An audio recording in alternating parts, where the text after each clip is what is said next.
Hey gamers, welcome to part 2 of our episode. If you missed the first part of this episode, stop what you're doing and go back and check out part 1 on YouTube, Spotify, or wherever you tune in to RPGaymer podcast. Without further ado, let's get started with part 2.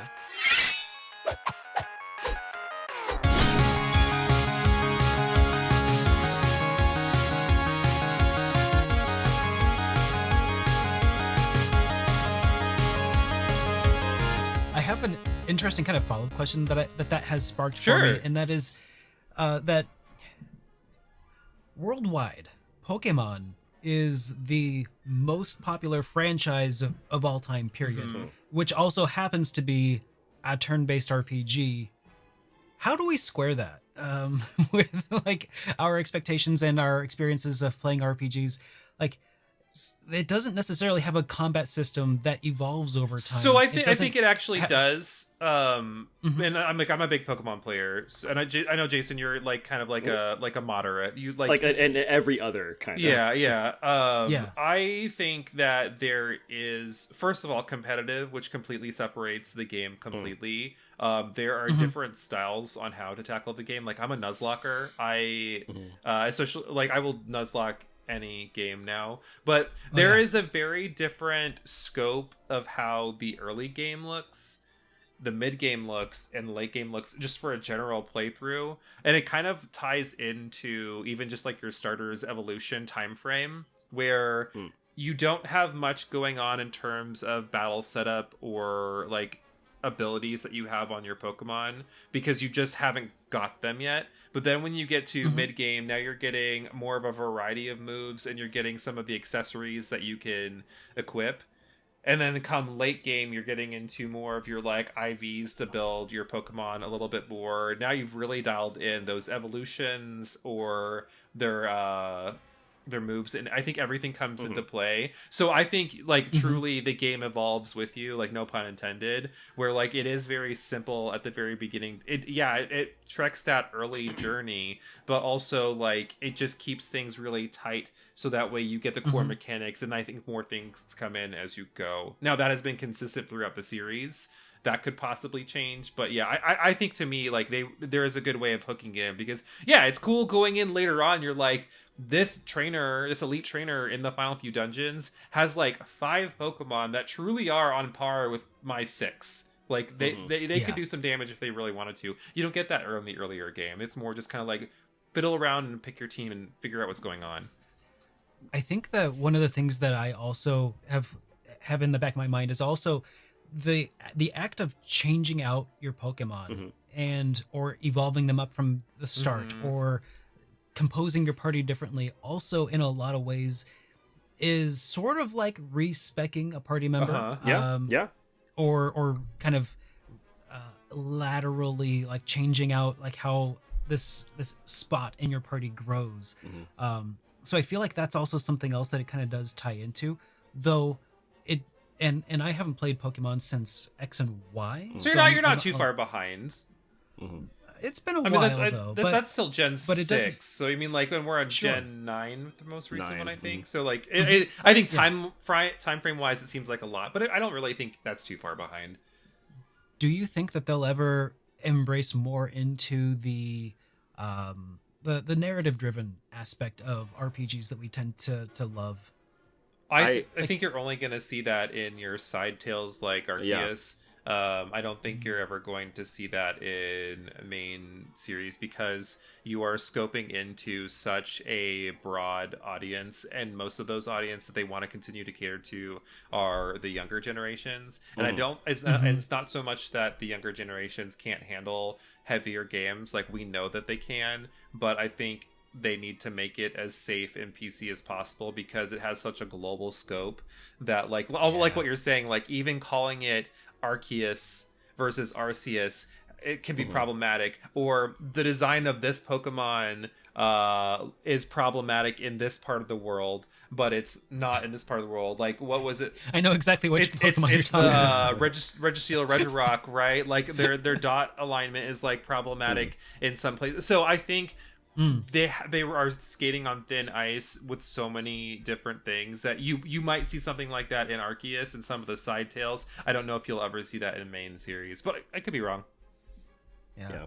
I agree. I feel like the general scope of Pokemon, like the game itself, it's so much smaller than a game like, I don't know, Shadow Hearts, like something like that. Like it's never going to be that serious, and it doesn't have to be. And then Derek, to your second point, like if Nintendo were smart, I feel like they would keep it the way it is, like keep going, and then like hook the, let's just say 8 to 12-year-old kid, and then make another RPG series that's separate.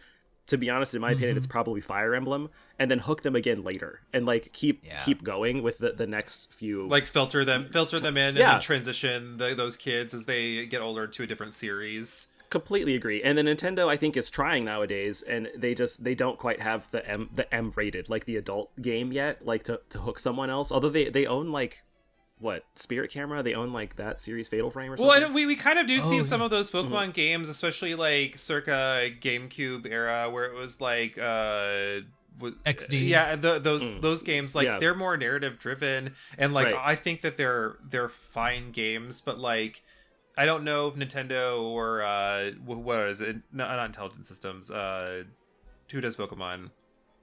Oh, HAL? Game Freak has a good grasp on narrative writing. You know what I mean? Yeah. I think they're great with like monster design and with what they do, but I don't think they're great outside of that either.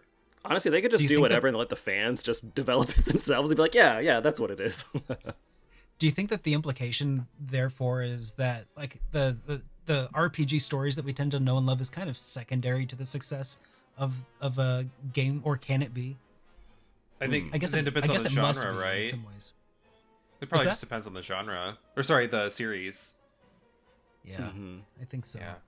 Well, speaking of series, this is a good way to pick up into more of a general discussion of turn-based battles. And I kind of want to shift it now to specific games and their take on turn-based battles. So obviously, like, we see a full scope of I go, you go, or my party goes, your party goes to X, which X could be like the craziest, most unique things. What are some different unique ways that you see turn-based battles being done? Whether that's like something that's been around for a while or something that is relatively new.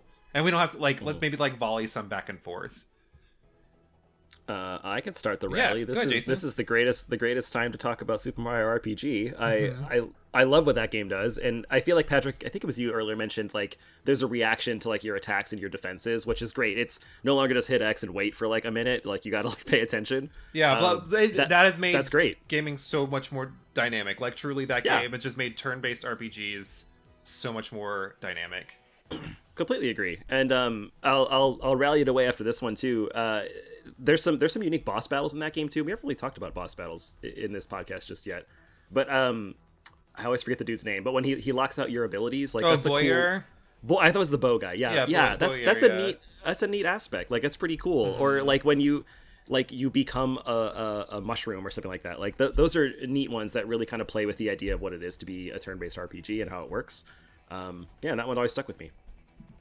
I'm lobbing the ball to whoever wants it. One that's really cool for me, I think, is Bravely and Octopath, where the idea of banking and like this is where my intro came from because I wrote my intro last, but like banking turns for a big payoff makes turn-based battles very different. Because it comes with like again that proactive strategy where you could potentially waste a turn by saving up, or you could get some big payoff. It's not just like every time I'm casting fire on you, it's like no, I'm going to save up and see what else my party can do, so when I cast fire on you, I'm like maximizing that damage. And I think that's one of the beauty of the Octopath Bravely systems. I know they're like a little different, but like they're still relatively close. So the one that I'm thinking of is it's actually kind of a thing that comes up in two different games that I've played relatively recently. One of which is Undertale, and then the other is Dawn of Dusk. Fucking love Undertale. Yeah, I only played Undertale for the first time earlier this year, actually. and it was quite an experience. That's a fun that, and then shortly thereafter, I played a game called Crystal Story: Dawn of Dusk, which is pretty heavily inspired by Undertale and also Mother 3, and it's an indie title. And they both do something really interesting in the turn-based battle systems, where once you've selected to like attack or defend, you don't just happen to like sit there and take an attack or to do whatever. What happens is you actually are given control over like a cursor or a sort of avatar within the system that you move around your unit here to prevent yourself from getting hit by certain kinds of similar to attacks during, like, Undertale, boss right? fights. Yeah, and in Dawn of Dusk, it's similar, except it presents you as less of like a bullet hell sort of situation, but more like a single screen of like a Zelda dungeon where you that's like fine. kind of it's really cool. It gives you like 30 seconds to like get to a certain thing and like collect an item or defeat a little enemy or something like that, and that then translates into a successful attack, like special attack or a successful dodge, and the sort of nesting games inside of the turn-based system, I think, is just a really fun way to sort of drive the system forward that addresses some of the people's complaints of, well, you just sit there and then you take a hit. Instead, you have a WarioWare RPG. It sounds fantastic. I always feel like that people who play or make that comment don't have good imaginations, where they think that like when you just go into a fight, you're not thinking and you're just like flailing. And I think it's just like truly, you think of these like grand battles. It's not going to be so much of a like, I'm just going to like go blow my wad on this guy. You know what I mean? Like there has to be some strategy into what that looks like. Go read a book. Let me push up my glasses. Well, actually, it's not like that. One for me also that I think was really, really big is Saga Scarlet Grace. I had it's one of the Saga games. I think it originally released on like the Vita, and then it got like a Switch update. But it's kind of like everybody is at the very bottom of the screen, and that is your turn order. And if you do something, like let's just say it's like a couple of your characters and then a monster and then like two more of your characters, you can shift around where your character lands on that based on their moves. Like some moves might make them slower or faster, or you can bump an enemy back a few things down the line. And if you end up sandwiching your characters together in a big line, then they all move in for a combo attack.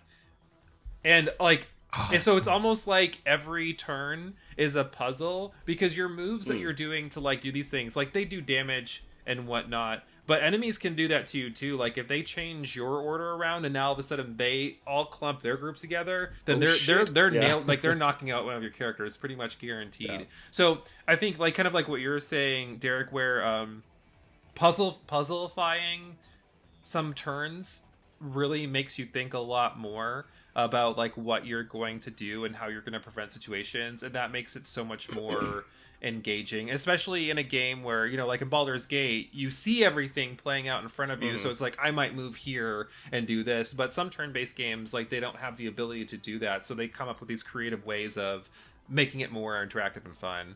That's a good game. Like like the story like 5, but like gameplay 8 or 9. Yeah. I think I'm glad you brought up Baldur's Gate, but a different one that I want to talk about, because you don't get too often to talk about it, is the first 2 Fallouts. Those are technically turn-based RPGs. Those are absolutely tactics games. Completely fit in turn-based for sure. And I think something that I always liked about those ones, specifically the first one, is that you don't always have to like just shoot someone to win. Like there's other things you could do. Like you can, in the middle of fights, you can hack computers. You could just straight up be like, nope, and just like leave and let the fight happen on its own. Like they will continue fighting. So for you, it's like what you can do with your turn kind of like is what makes it unique. Yeah. Like it's unique, and it's not like the screen fades and you're fighting in the forest now. No, like you're in the world. I'm gonna just leave and let this play out. And Baldur's Gate is the newest example that I know of that does that really well, and it gives you so much more like, I don't know, like empowerment to do what you want to do in an RPG, which is kind of like the basis of how RPGs work. So when they give that back to the player, it's pretty cool. And when you're not punished for it, you're just like, that's the choice you made, then that's awesome. I really like seeing that. I mean, hell, sometimes it's the little things too. Like Breath of Fire 3 came out forever ago. Like I was in high school when that game came out, and just the ability where if your character passes a speed threshold, you get an extra turn. Yeah. Which I mean, like that in itself is a cool mechanic, because now you're like, oh, do I want to equip the heavier armor or heavier weapons to do more damage, or would I benefit more from the extra turn? Or like, how am I going to use my buffs to make sure that I can get those extras? I think like even those little things can add so much more to a game and how turn-based battles are done. The answer is equip the item and get a heavier attack. That's my route every time. So we've touched on some of the unique ways that turn-based battles are done. Let's talk about some of your favorite iterations of these turn-based battles. Like, and this doesn't necessarily have to be the best. This could just be, I like this one because like it feels good. I can start again. Totally happy to talk about it. Haven't talked about it yet. Gotta talk about Dragon Quest XI. That game was just so fun, and it doesn't do, in my opinion, anything like incredibly revolutionary or like. Oh, it is so base in the sense, like it's still just right. What it's always been. But like, you know, it hits all the check. They're all check pluses, and like it smoothly like runs that game so well. And I want to just see what they do. I want to see how they attack. How will this enemy, like when I defeat it, how does its death animation play out? Like it's just so smooth and fun. That is, if I needed to say like, oh, this is the new modern way to play an RPG, like a turn-based classic style. It's that. That's the game that I think if someone wants to get into RPGs, turn-based RPGs, they should look into that one. Definitely. That was so much fun. I also really appreciated the sort of pepped up state that you can eventually build up to. And you can exploit like that. It's really fun. I love just like banking characters who are like right on the precipice of like getting pepped up, just throw them in the back row and then just bank them all until I'm ready to like just kill some final boss. What's one for you, Derek, that you really like? This one's probably not going to be super popular, but Chrono Cross has one of the combat systems that I really, really ended up falling in love with early on, because of the number of like what you have like your stamina meter that you can have up to 7 points of stamina that you can then spend on 3 different levels of attack, depending on, and you can build up your accuracy over time. And then that in turn ties into the elemental grid-based system that I want to see that happen again at some point. Say what you will about the rest of Chrono Cross. I mean, I have. It had a fantastic sound. I was gonna say, But aside from all of that, the actual combat system I think was really nice, and the way that it ties into the magic system, so you don't have to have MP, even like the leveling system. Again, probably divisive, but you don't have to grind to like keep up to a certain level, or you cannot actually grind. It's like pretty much impossible. I struggle with the turn-based system a little bit, just because I don't think there's any clarity on what you can do that makes monsters go.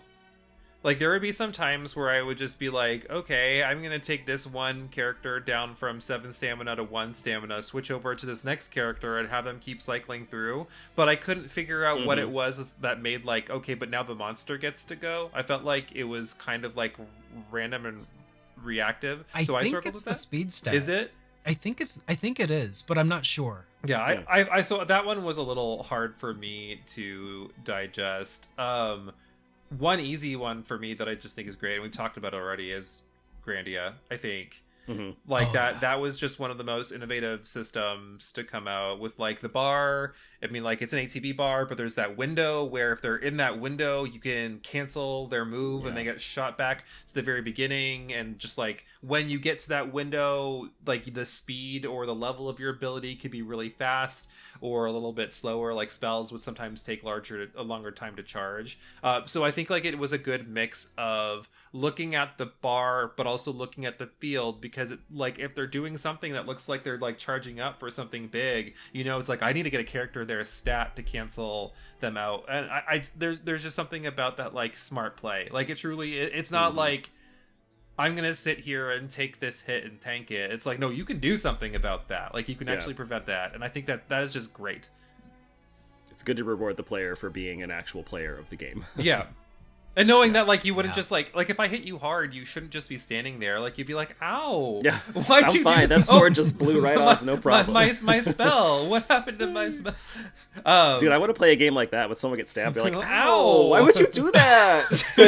I'd play the shit out of that. Another big one for me, I think, is starting with Persona 3. Just the press system, like, making the most of your move. Even if it's like, okay, yeah, I have this stronger ability that I could do, but it's better to knock everyone down because we have so many free moves, and like just the press system, like the one more and whatnot, and then like losing those turns in some of the other Shin Megami Tensei games where like you know, if you hit them with their strength or what they're resistant to, you lose those turns. So I think that was a really novel way of just kind of like making rounds more fresh. I was also gonna say SMT plus Persona. SMT5 was actually the first mainline that I played, but the press turn system that it has is with like the different turns that you could. I don't even remember how exactly it works anymore. It's been so long, but I loved it. Which one? It was in 5, where you have 4 turns at the start of a round that you can use to attack. And enemies. if you hit their weakness, you were only used half a turn. Extra. So yeah, exactly. So you had 4 fulls, but like any weakness that you do, like that only counted as a half turn instead of a full turn. So you could have like 8 turns overall if you had a party of 4, and they all did things that. And if you miss, then it takes away extra turns, and then the whole Magatsuki round thing where like. That whole thing where you can like buff all of your characters or they buff all of the enemies is just it's just that extra layer of, man, things can turn really quick with like a couple of bad decisions. Truly. And like that's the nice thing, like what we were talking about before. I don't want to play an 80-hour RPG, and I think like Dragon Quest XI is one of my favorite RPGs ever because it is the whole package. Like story, gameplay, design, music, like everything is there. But like it gets hard at the end because it's still the same. But when you play something like Persona or SMT, like you're saying, there are those things that are built into the system that like none of those boss battles feel the same because they have all their own ways of manipulating it. And like when something goes wrong, it really goes wrong. And going wrong might not be you got hit really hard. It might just be something as simple as a miss. Like you missed, and that just completely changed the flow. Yeah. Another big one for me, which is another early game, is Parasite Eve. I think that's like kind of the first time we saw that actiony turn-based hybrid where like until it's your turn, you are evading attacks. And I know that is not a skill set that is easy or for everyone, but like thinking of how cool that is, where all of a sudden you are used to these games where like your character is stuck there, and like me being a Resident Evil player at that time too, and being like, wow, this is Resident Evil the RPG, like nothing is better than this. I always have a soft spot in that for that, like how turn-based gaming was done there. I mean, I would be remiss if I didn't mention that another game that does that exactly the same is Quest 64, Patrick. So like you could be dodging, you know, it's the same thing. Quest 64 will never be fetch. It will never be fetch. Okay, I agree. Hold on. I agree. But for real, getting back to Dragon Quest. Quest 64. Quest 64. Getting back to Quest 64 though. The weakness of that game is not its battle system. True. Yeah, I agree. I mean, the combat system is fine, and it can be broken, and it has a lot of replay value. It's everything else that's awful. Everything else though is just trash. Even just the aiming. Like you can't aim your rock spell. Like that's gonna go over every single enemy. Yeah, exactly. The one where you summon the rocks from above. Yeah, and it always just shoots. If you turn around, it actually hits all of the enemies behind you. Really? Oh my God. It's more effective to like turn around and use it in the opposite direction. Well, Fantastic. Speaking of shitty games, then, yeah, or how about over. not necessarily just shitty games, but maybe RPGs that didn't have a great turn-based battle system in your eyes? Because I think for every good game, there's going to be a moderate game. There's going to be a not great game. What were some of the ones that were just kind of like, this wasn't it? Whether they tried something and it didn't succeed, or they just kept it so based. Dragon Warrior 2 on NES. Mm-hmm. Oh, okay. I'm just gonna throw that out there. It does a lot of things really well. It was the first of its kind within Dragon Quest, where you have a party of characters, right? So, because Dragon Quest 1 was just one character. Yep. But the problem with Dragon Warrior 2 is they just did not playtest that thing. Like, the whole second half just falls apart. I distinctly remember in my playthrough of it, hitting this certain cave where you are fighting enemies that just cast instant death spells. The shadow constantly. Monsters, right? Yeah, and they take a lot of hits to kill, and if you do not grind there, like, you will die, because like the next enemies in the next area are way harder. So you like, but the enemies in the area right beforehand offer like 0 XP. So you're like, well, crap, what do I gotta do? You gotta sit there and grind for literal like a dozen hours to get to the next level that you can actually face the next area. Yeah, they truly did nothing to the system, the turn-based system there, to make that game better. You know, I felt they thought like more characters would immediately, you know, and more for Final Fantasy, you know, like we did see kind of like the ATB come out where that benefited the system, you know. Yeah. And to be clear, they fixed this in every iteration that was beyond the NES. So Super Nintendo re-release, they fixed it. The Game Boy, it was already fixed. It's just the original Dragon Warrior 2. Reliving the trauma is tough. Dude, it was bad. It was so bad. It was one of the first games that I streamed on YouTube, my playthrough of, and I actually have footage of myself in the review of like doing several streams of like 4 hours long. God. And just like grinding and nothing but grinding, and you can like see my chipperness like fade lower. Yeah. Fading. That's fantastic. Fading. I am aging on camera. Yeah, the beard grows. Well, one for me, and this is gonna be my frequent heavy hitter. Do you know what I'm gonna say, Jason? The one I always say. I'm gonna say Chrono Cross just because Derek's here. No, what game do I always shit on? Mega Man 3? No, what RPG do I always shit on? Oh god, I'm on the spot now, I don't even know. Final Fantasy 13. Oh, 13, you're right, actually. So, like, I know, like, I am constantly giving this game grief. I think that what they wanted was something really, really snappy. Which, yes, this is like it's a very snappy battle system. But I think it is, like, I even rewatched a lot today just to like reaffirm what I was saying. It doesn't even, like, it would have been a great action game. Like, if they had made this their first action game, I think I could have forgiven the battle system.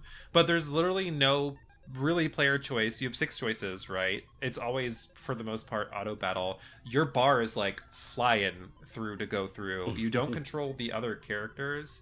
So yes, there is strategy in like how you have your roles set up, but it's almost like an auto battler. Like, I wouldn't even say like there's a turn-based system at all. It's like how we have something that's turn-based without the turns. So it's just based.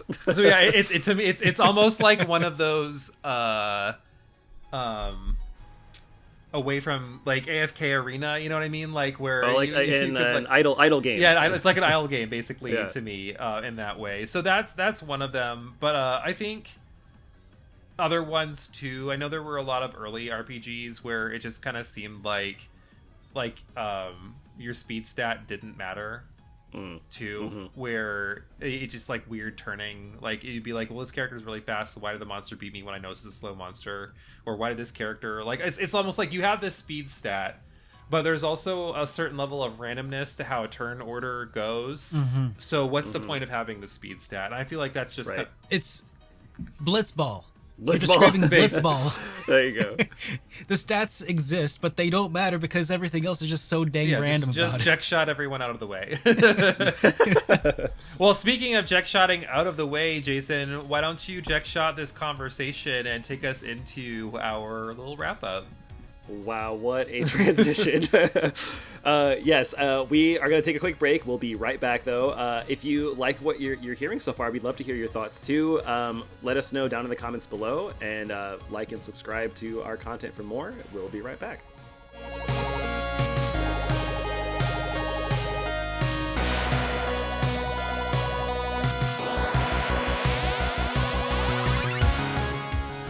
Okay, and welcome back, everyone. We're here. We're refreshed. We have our new drinks, and we're gonna keep talking about turn-based RPGs here. And Patrick has prepared a fun game for us that should be familiar with. We've folks. never played it before. Oh, sorry, I must be mistaken. But no, we are gonna be playing a poorly described game today with Derek. But Patrick, you want to go ahead and kind of explain that to the listeners? Yeah, so in the past we played Poorly Described. I think it was like one of the first games we ever played.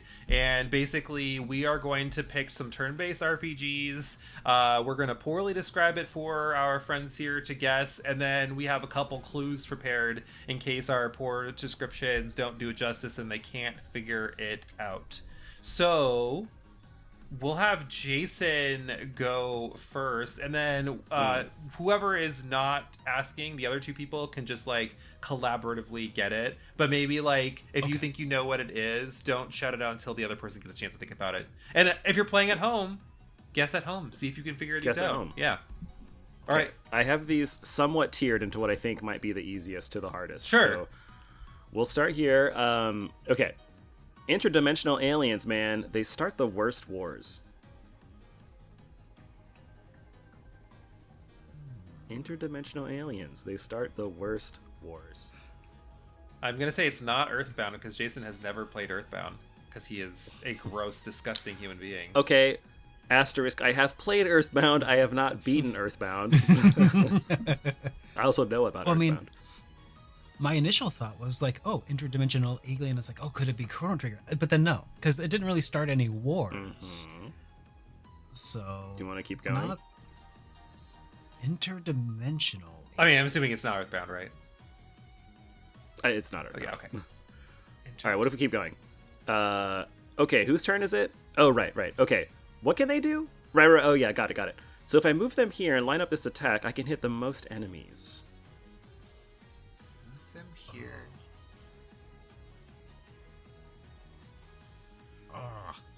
Oh man. Should we know this game? 100%. You both know this game. So my clues are either really good or really terrible. One more. Is it XCOM?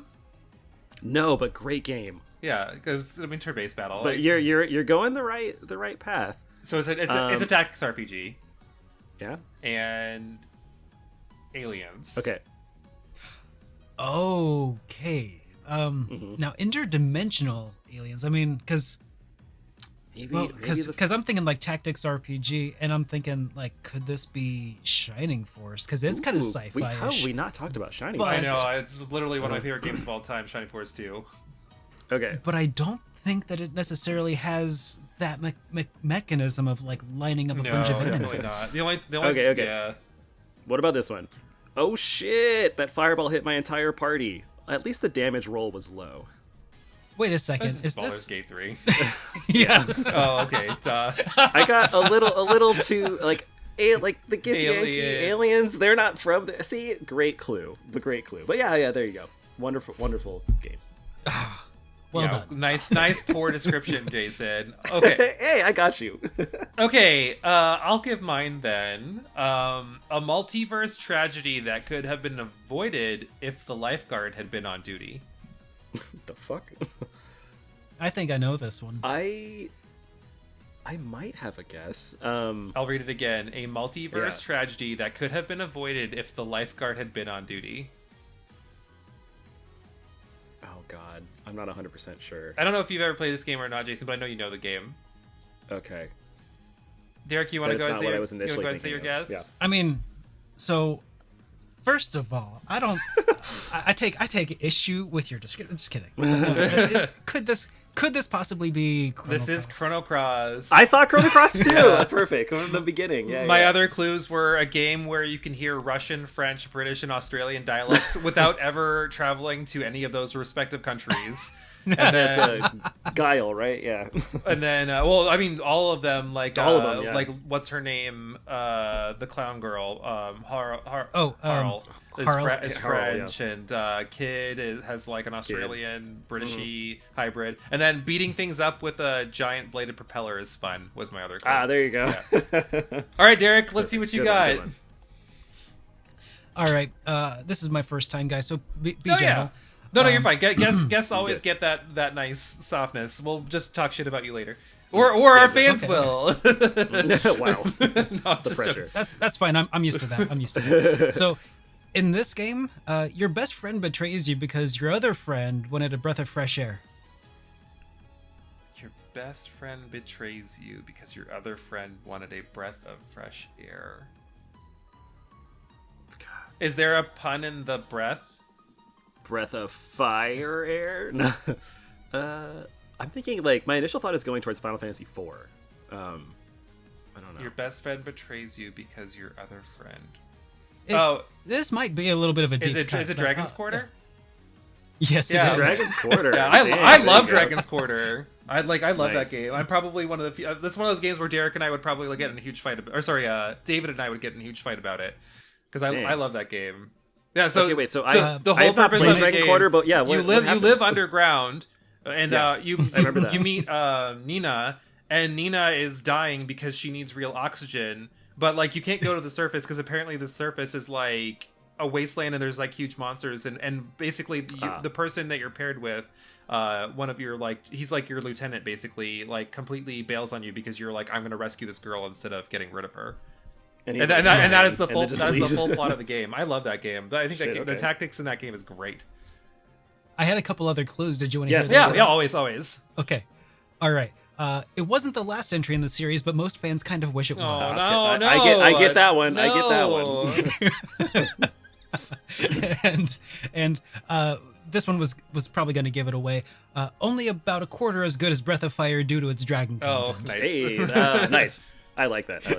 Puns are See, fun. you're good. You got this. Yeah, that's why I play this game. This game's always an easy, fun one. All right. Is it me again? It's you, Jason. Nope, you go. Okay. Guns didn't work. Hyper mode only did a bit of damage. Okay, you three, time for a final strike. These robots don't stand a chance. Guns didn't work. I have a gut feeling, but I don't know if it's accurate. Guns or not. didn't It's work. probably not. Hyper mode only did a bit of damage. Okay, you three, time for a final strike. These robots don't stand a chance.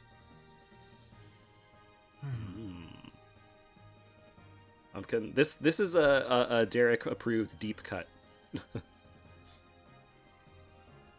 Patrick, you got anything? I might need Are another you frozen? clue. Yeah, I might need another clue. Okay. Axel isn't nearly as cool as Capcom thinks he is. Do you get it now?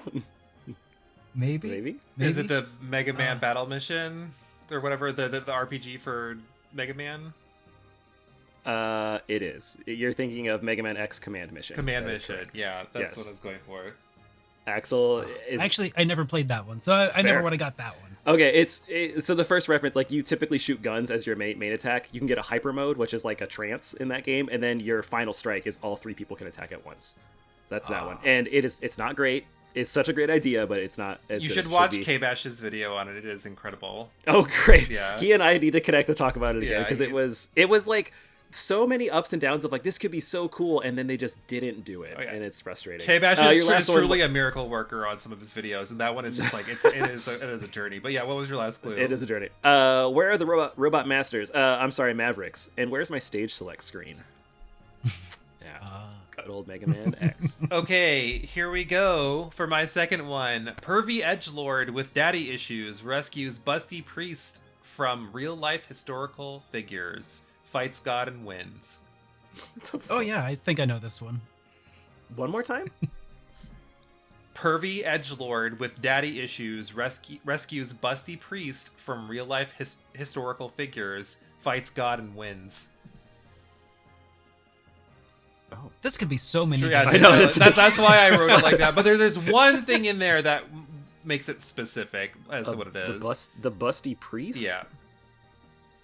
Oh god, my friends are replaying Tales of Symphonia, and I'm like, it can't be that. It's not that. And it's not okay, turn-based, good. so... That's true. Dang. All right. But the Pervy Edgelord, I think that might be the first thing that tips me off on this. Do you want my second clue, or do you want to guess? I kind of want to throw out a go ahead. guess. Wait, but... you should guess, but don't tell him if he's right, because I need the other clue. Well, I'll just say the other clue, Okay. and then this could you could just say I got it. If Okay. this one will give it away for you, Derek, for sure. No gay vampire wrestlers in this game. Yeah, I figured you knew what it was. No gay vampire wrestlers in this game. Oh my god. You have not played this, Jason, but we do talk about it a lot. You've even brought it up. I'm assuming you brought it up on assuming this episode. It must be a Shadow Hearts. It's Shadow game. Hearts 1, yeah. Okay, yeah. Okay, got it. Once you said that, I'm like, okay, there we go. Yeah. Wow. Yep. All right, Derek. Wait, what's clue 3? Yeah, it was just PSU RPG. I figured at that point got you got it. So Got it. Nice. Okay. So this is like if Aladdin and Star Wars movies had like a baby RPG together, but decided to follow the story of Jar Jar Binks for some reason. What? this is if Aladdin and Star Wars had a baby RPG for some reason, but they followed the story of Jar Jar Binks. Oh man. My first thought is like a Star Ocean. For some reason I was thinking like when you first said it like Rogue Galaxy, but that's not a turn-based RPG, so That would be a fun one, though. I mean, it can't be Skies of Arcadia then, because that's not in space though. no, it's not. Oh. Aladdin. It's the Aladdin part that I want to. I know it must like an urchin or some type, right? Okay, I want another clue. Let's do clue 2. All right. So the point of the battle system is to like make the game play itself, so that you don't really have to do it anymore. Is it Final Fantasy 13? Or 12? No, it's 12. It's Final Fantasy Yes. 12. Sorry. Yes. It's Vaughn. Vaughn is Yep. Vaughn is Okay, yeah, that makes sense. Got it. And the Empire. That okay. makes sense. That's Okay. good. That was a good one. That is a good one. You had me thrown off. I was like on the Star Wars clue. I'm like, it's got to be in space. Oh yeah. Nice. And I'm then Captain last Bosch. Yeah. the last clue was going to be, despite its title, it is neither the last in the series nor the 12th. True. Nice. The last or the 12th. All right, Jason, we are back to you. Okay. I have 2 more. Is that cool? Yeah, I have a bunch prepared depending on how many you Okay, guys cool. had, so. I've got 2 more also. Perfect. Here we go. A group of very out-of-place heroes takes on an evil ruler from another world in order to save theirs. Maybe this is a little too vague now that I read That's it. super vague, Jason. Say Okay, that one more time. a group of very out-of-place heroes takes on an evil ruler from another world in order to save their own. Final Fantasy 4, Final Fantasy 5, Final Fantasy 8. Okay, in order to save their Final own Fantasy 9. kingdom. In order to save their own kingdom. Maybe that makes it better. Final Fantasy 2, Final Fantasy 1. Okay, maybe I went too vague. I'm thinking like Chrono Trigger. No, but relatively close. How about this? Super Maybe this Mario will be better. RPG. Hey, Sea of Stars. Hey, you look really good and quite different from this angle. And that music, some of the SNES's best. Super Mario RPG? It is Super Mario RPG. Yeah, okay. You are correct. Yeah, the angle. The angle, yeah, exactly. My last clue is, wait a minute, is that a Final Fantasy boss?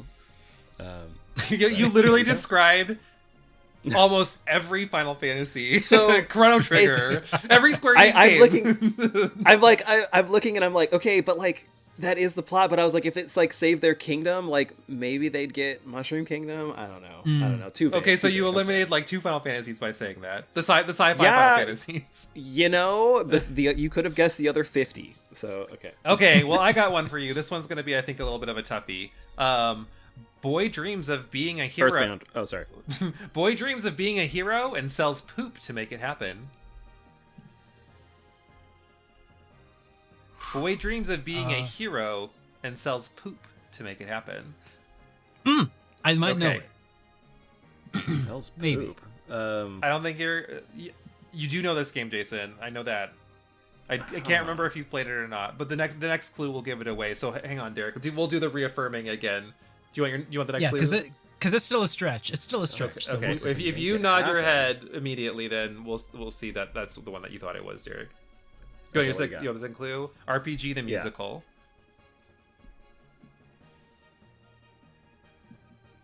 RPG, is it Rhapsody? It's not Rhapsody. Eternal Sonata. No. Derek, what is it? RPG the musical. So I'm leaning toward Lunar. Yep. Oh, gotcha. Okay. The big gaggery when you find out that the dragon is literally just dragon poop. Just dragon poop. Yeah. Oh man. Is that actually like an in-world canon, or is that just a working design system? No, I'm pretty sure that's like I think Null tells you that in the game. I think they do, and I think it continues into the. I played the PSP one, which I think was a remake of that, and I think they kept it. Yeah. So I guess it could have been a working designs, but I think it actually was what it was supposed to be. Yeah. Oh, that's awesome. Working designs. All right, Derek, what you got for us? I'm happy we haven't had any overlapping ones yet, because that makes the game more fun. So, all right, so this one's probably going to be pretty easy. But hero gets grounded, and spends the rest of the summer learning about coffee. Hero gets grounded, but spends the rest of the summer learning about coffee. I might know. I'll try the reaffirming with the clue 2. Yeah, what's clue 2? Okay. So while serving time, you make friends with a new pet cat. Got you. I got it. Yeah, I'm pretty sure I got it. Okay. I don't think I know which one this. Should I know this one? I think you should 1,000,000% know this one. Really? If it's what I'm thinking of. It's probably the one you're thinking. What's your third clue? All right. This was one of the first entries in the series to truly steal the hearts of fans in the West. Got you. Oh, is it? It's Persona 5. Yeah. Got it. Nice. I almost said Kingdom Hearts for a second there because you said Kingdom Hearts. Hearts. Steal their that's heart. not Kingdom Hearts. Oh, that's good. That was a good one. Derek, you're spot on. Yeah, that was a good one. Thank you. Grounded should have been obvious. Should have been obvious. I think that it's what's Gojiro? Is that his name? Sojiro. Yeah, I knew with him. That's the problem when a new game comes out, and especially when I was teaching, where I'm like, a game would just absorb my soul, and I would play it so quickly. I digested the game way too fast. All right, Jason, we are back to you. Morgana. Okay. The new kid takes on way more than meets the eye in order to fit in at school. Is it Persona 4? It's not Persona 4. Is it Persona 4, is it Persona 3? It might be Persona 3. Do you want other clues to reaffirm? Derek, do you also think it's Persona 3? I mean, way more than meets the... It could be... I don't know. We'll have to see. What's your next clue? A particularly eventful school vacation on the beach earns us a powerful protector and ally. Okay, yeah, that's it. It's Persona 3. So, for one of my extra ones, I also had Persona 3. So, my clue was Buffy the Vampire Slayer, but a lot more guns. Hey, there you go. Yeah. And then my clue was, get back here, you son of a bitch! I was going to put that as my last clue, because I know Patrick would get it, but I went more general. So my last clue was, this game evokes so many feelings. High school, dangerous shadows, teenage hormones. Yeah. Buffy the Vampire Slayer with a lot more guns. Fair enough. Okay. What you got? Well, I will give you a different one then. Street fighting environmental activists fight demonic pollution.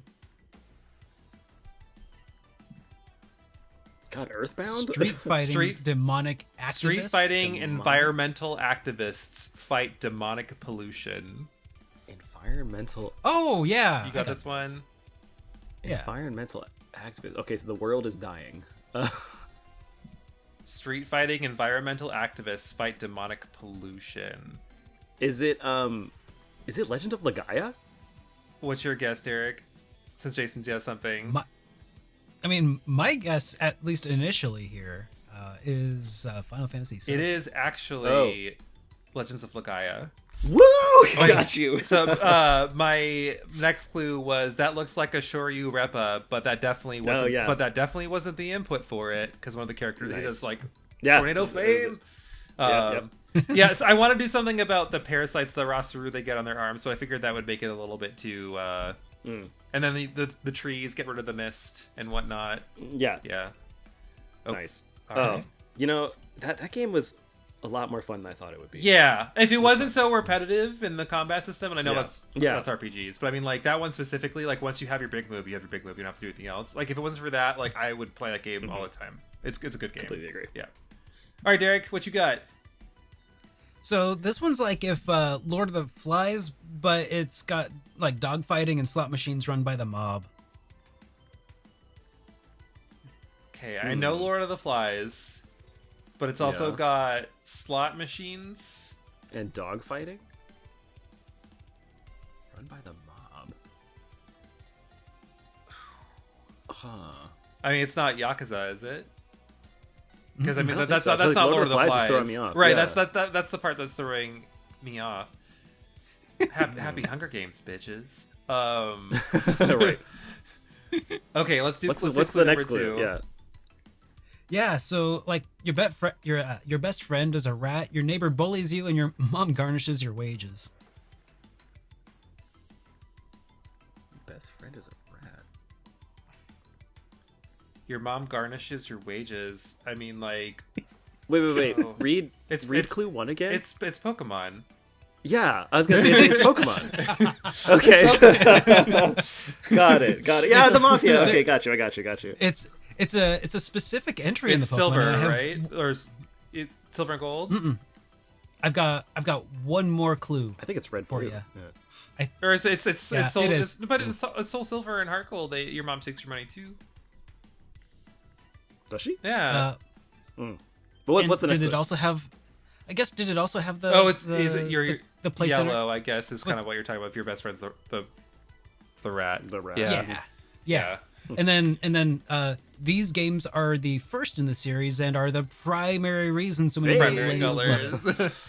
Nice. That was good. Yeah. That was good. That's a good clue. That first clue really threw me off. Yeah. That's a good one. Happy Hunger Games. Well, since you guys are done, I have one more if you want. Bring us home. Sure. Okay. I don't know which is Earthbound. Oh, sorry. Fuck off. I don't know which is less believable. The fact that you're related to a giant whale or that you'll disappear if some homies wake up.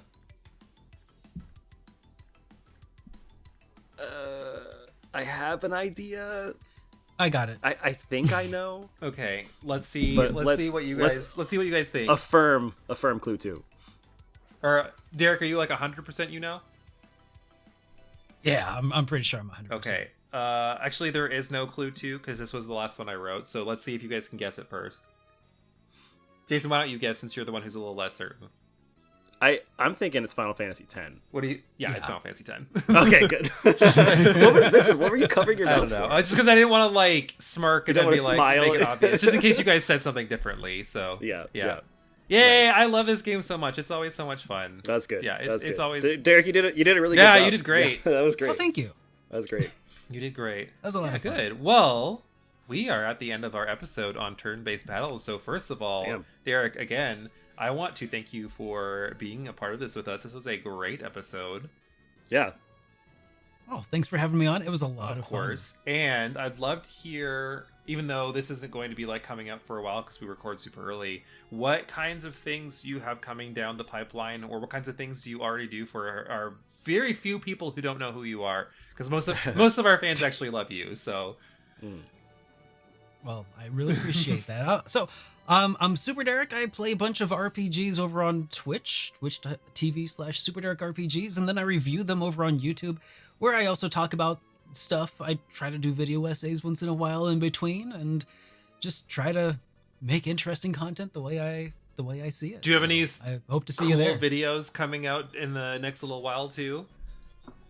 Oh man, I really hope so.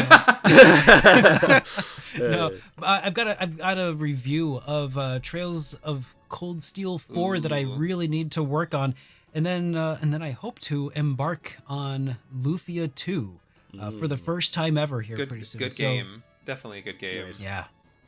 Well, again, thank you so much for being a part of this with us, and obviously we would love to have you back in the future. We love it when guests return, especially people as wonderful as you. Yes, Well, agreed. thank you so much. As always, we would love to hear your thoughts too, so be sure to like and comment and subscribe. Also, if you're not a part of our community, head over to Discord at Hey RPGaymer. We have a wonderful community there, and at the top of this presentation, Patrick even mentioned we had some folks that gave their questions to ask too during our podcast, so love to communicate and interact that way. If you want to support us too, we have a Patreon. It's patreon.com/RPGaymer. And then we have a new Etsy store too at RPGaymer. A lots of unique merch that's, I think, made directly by Patrick and maybe even Scott too. Oh, it's definitely Scott. Lots of cool stuff. Definitely Scott. But Patrick, I'm sure, it gives the influence. You gotta get your part in there too. But yeah, we love the support, love talking about games, love hearing from you. So please reach out whenever you like. If you enjoyed listening to us today, be on the lookout for our next podcast, the Mario series, coming up in 2 weeks. We appreciate you all for listening and hope you had a great time. Now go out there and get gaming.